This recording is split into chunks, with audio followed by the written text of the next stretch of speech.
Welcome. Thank you for watching today. We're going to continue talking about scriptures where Jesus tells us that we will be persecuted.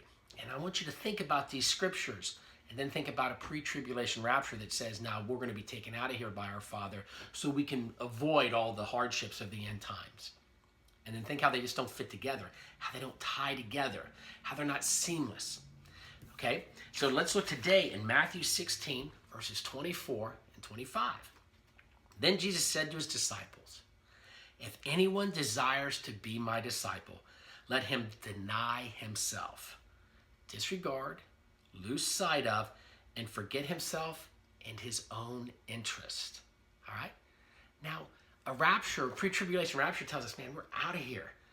We're saving our own butts, man. Jesus is going to get us out of here so we don't have to endure these hardships, so we don't have to endure this strife.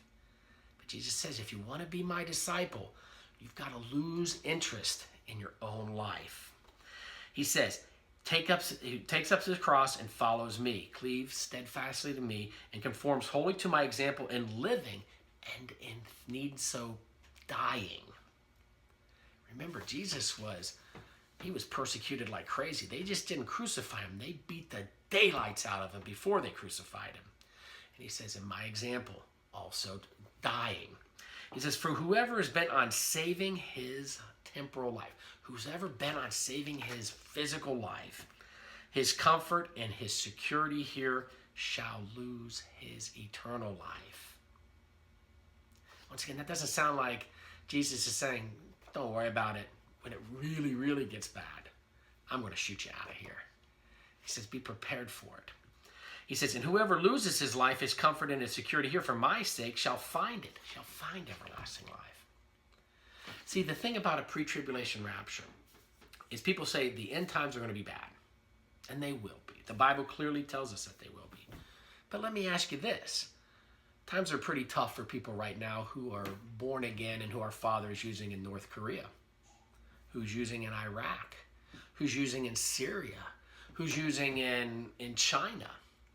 And for a lot of people, even being in America, people are coming against it.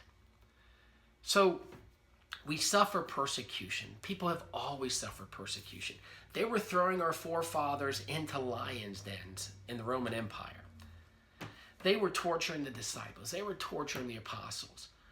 That was truly a great tribulation for everybody that was going through it. So what makes you think that all of a sudden our Father would lose? Why would our Father have the people go through this? Remember what Paul wrote. He says, man, I'm going through these trials and these persecutions, but you know what? It's abounding. People are getting faith from it. People are being saved from it.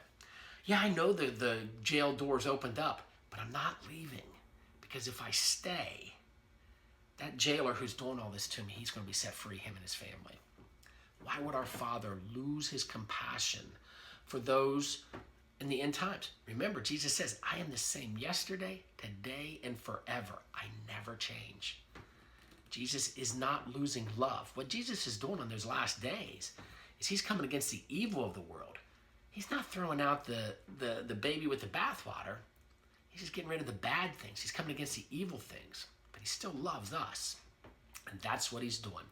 So I hope these scriptures bring you peace. And the peace is this, that in the last days, we're going to be glorious without spot, wrinkle, or blemish, or any such thing. As Jesus is, so will we be in this world. So yeah, there will be persecutions. But Jesus says, blessed is a servant who I find giving food and provision when I return.